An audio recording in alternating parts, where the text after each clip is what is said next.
Assalamu alaikum. Welcome to Home Cooking by Shumi.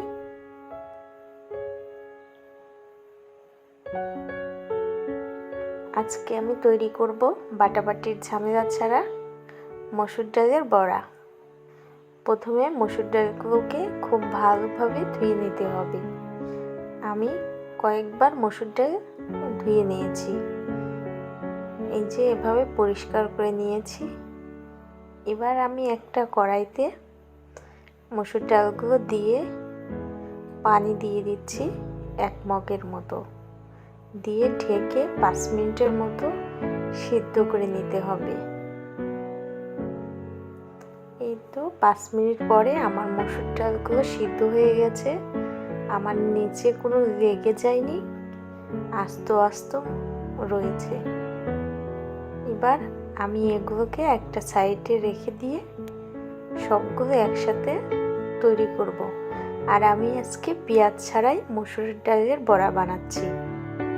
এই জন্য আমি একটা বাটি নিয়ে নিচ্ছি। বাটিতে সবগুলো মসুর ডাল আমি এখানে উঠিয়ে নিব।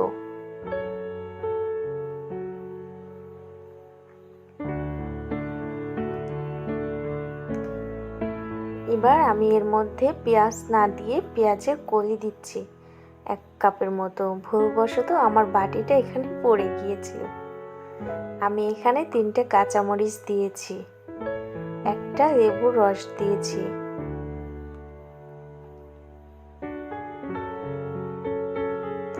এবার আমি এখানে একটু খুবই অল্প পরিমাণে আদা এবং রসুন বাটা দিয়েছি। 1.5 চামচ দিয়েছি লবণ। লবণটা আপনারা আপনাদের স্বাদ অনুযায়ী দিবেন। আমি এখানে 1 টিস্পুন শুকনো মরিচের গুঁড়া, 1 টিস্পুন হলুদের গুঁড়া, 1/2 টিস্পুন ভাজা জিরার গুঁড়া, 1/2 টিস্পুন ধনিয়া গুঁড়া, সবগুলো মশলা একসাথে দিয়ে আমি খুব ভালোভাবে মেখে নেব। আমি এখানে 3 টেবিল চামচ বেসন দিয়েছি, যেন বড়াটা আঠালোভাবে হয়ে থাকে।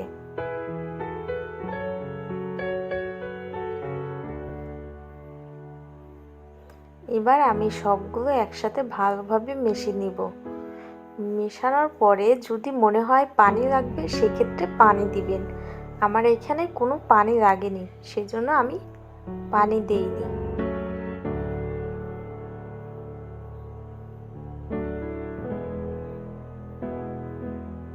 আমি হাত দিয়ে অনেক ভালোভাবে মিশিয়ে নিচ্ছি।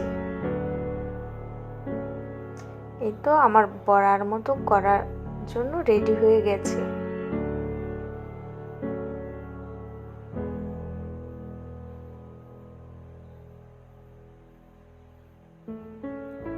এবার আমি একটা প্যানে পর্যাপ্ত পরিমাণ তেল দিয়ে হালকা গরম করে বড়াগুলোকে ছেড়ে দিচ্ছি। চুলার আঁচ লো হিটে থাকবে, খুব বেশি আঁচ দেওয়া যাবে না, তাহলে এক পাশটা পুড়ে যাবে।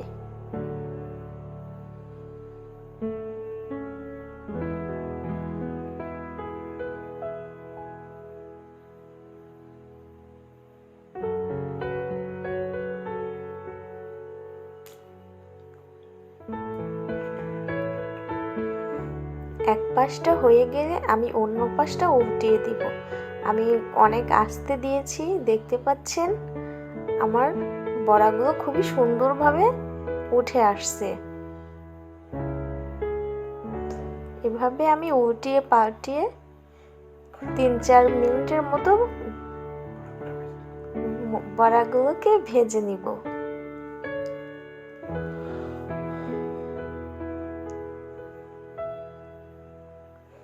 এক পাশটা হয়ে গেলে আমি আবারও উল্টিয়ে দিব। খুব বেশি পোড়া পোড়া করা যাবে না। এক পাশটা যখন এরকম কালার চলে আসবে, সেই সময় আমার বড়াগুলোকে উঠিয়ে নিতে হবে।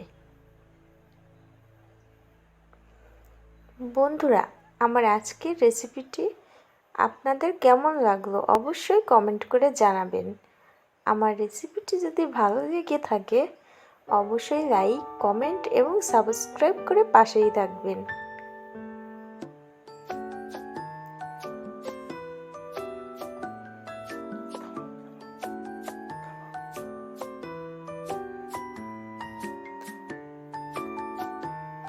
আমার বড়াগুলো হয়ে গেছে, এবার আমি এগুলোকে উঠিয়ে নিব। সবগুলো বড়া হয়ে গেলে আমি উঠিয়ে একটা সাইডে রেখে দিচ্ছি। একটা বড়া ভেঙে দেখাচ্ছি, খুবই সুন্দর হয়েছে। আমার ভিডিওটা দেখার জন্য সবাইকে ধন্যবাদ।